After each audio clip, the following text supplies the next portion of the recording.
My name is Choong Retinus 262186. Today, I will present my individual assignment.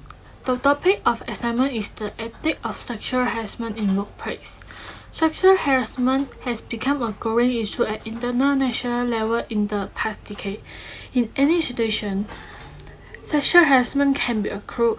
The harasser can be any gender and has any association, including direct boss, indirect supervisor, or client with the victim. There is a significant effect of victim in their employer due to the sexual harassment at workplace.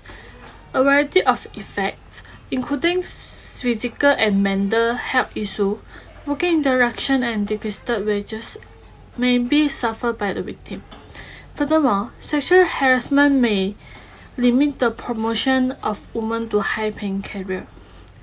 YouGov and Impulse recent research found that sexual harassment has been encountered by more than one-third of Malaysian women, and also the worst of discrimination and abuse of Malaysian women in the workplace, as conduct a research questioned 1,010 Malaysian women between the age of 24 to 55 who has been personally involved in the harassment and discrimination in the workplace over the past 5 years. In the study, 62% of them report experiencing workplace sexual harassment. By briefly introducing the current literature of sexual harassment, this essay focuses on studying how sexual harassment in workplace affects women's economic progress and safety, as well as the effect to employer and the reason for underreporting sexual harassment case. It also focuses on how to prevent sexual harassment in workplace. Sexual harassment defined as unwelcome sexual advance or request for sexual and undesirable action that makes an individual feel humiliated or threatened. EECO uses the terms hotel work environment and queer pro quo to describe acts which constitute sexual harassment. Queer pro quo means this for that. It involves sexual demand in exchange for benefits such as promotion, salary increase, or prevent certain disadvantage. For example, manager threatening to fire a employee if she has no sexual relationship with the manager. For a hostile work environment, it can be some inappropriate contact, sexual drug, or limit frequent requests for dating. In a work environment, considering that individual comments or incidents may not be serious, so hostile situations are not easily to identify. In order to reduce sexual harassment, it may be helpful to recognize that work-related factors increase the risk of sexual harassment in the workplace. There are some employments related to high harassment rates. First, they who work in an isolated environment. Some employees, such as female cleaner and housekeeper, usually work in remote areas. Isolation makes women vulnerable to abuse, and the absence of the witness makes them feel timid. Second, work in a male-dominated job. Women who are lack self-confidence also vulnerable to sexual harassment. Some women do not like to hold senior positions in organizations because they are worried about heavy jobs. This causes men to become harassed in the workplace. There are some reasons for underreporting of sexual harassment cases. First, the women feel inward and self-blamed. Women feel frightened, anxious, and unable to cope with an open sexual harassment because they fear they will harm or destroy the image of themselves and their family. Second, they are afraid of those who will be retaliated against.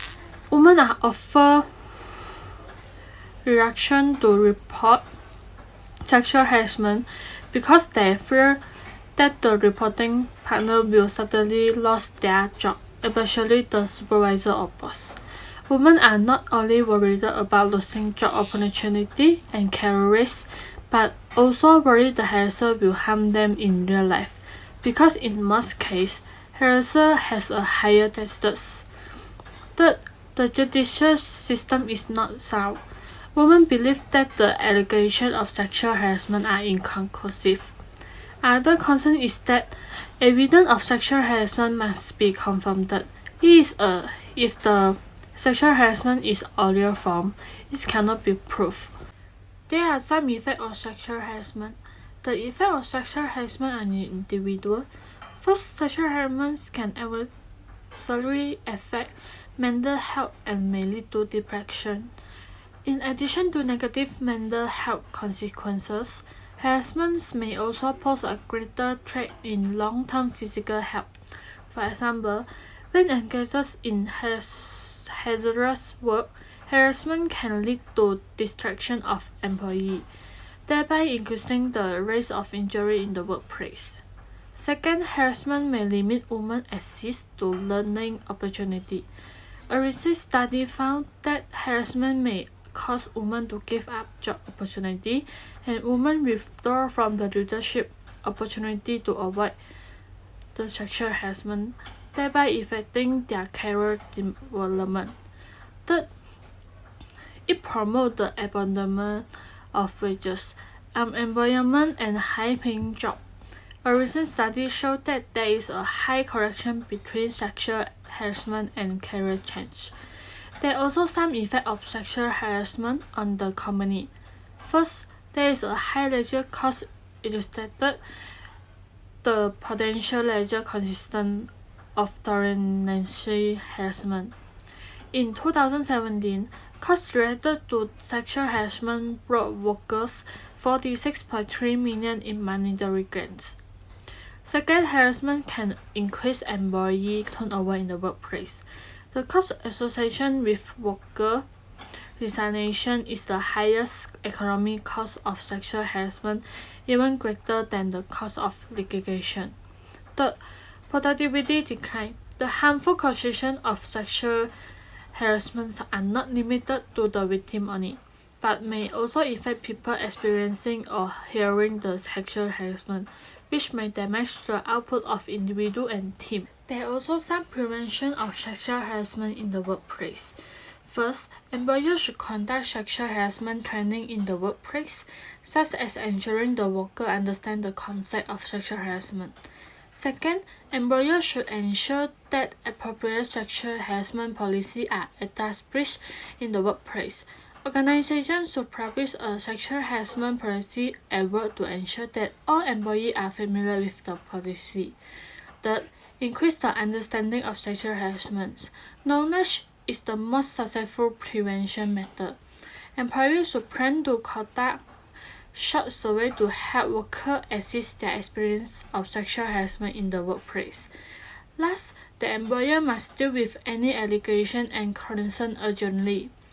Correctly, a worker should deal with any situation as efficiently as possible. Sexual harassment in workplace has always been a social concern. To this end, employers must take positive steps, such as formulating policies that prohibit sexual harassment in the organization, establishing and making workers aware of sexual harassment policy, and training employees to expose sexual harassment through a combination of knowledge, experience, and technology. In addition, sexual harassment can damage the health of victims. Sexual harassment can damage a girl's self-image, self-esteem, and self-confidence. Because self-harassment damages women's self-esteem, and sexual harassment does not respect women. If a woman is repeatedly subjected to sexual harassment, she may drop her work. The stigma caused by sexual harassment confuses her value standard, make her feel ashamed, and believe that being a woman is bad. The occurrence of sexual harassment will increase the girl's disgust and anxiety, and make her life in doubt or depression. Some girls often suffer from sexual harassment in the environment, and as a result, they will be afraid of the environment. I believe that employer and employees should be responsible for combating sexual harassment. Employers should establish anti-harassment behavior. Prevent sexual harassment is the best way to protect workers from sexual harassment. Employers should also train and educate employees on how to avoid and report sexual harassment. As an employee, first of all, they should learn to recognize sexual harassment in work. Sexual harassment in workplace can be roughly divided into two categories. One is exchange sexual harassment, and the other is hotel environment harassment. The exchange of sexual harassment means that the harasser asks you to tolerate their sexual harassment in exchange for promotion or keeping the job. This kind of sexual harassment usually comes from the boss, but it can also come from the employee or other employee who has content power of. Second, record sexual harassment incidents in the workplace. Give evidence of sexual harassment. For example, if you receive an inappropriate email or not, be sure to keep it. Finally, if you feel safe when experience the sexual harassment, please warn the harasser.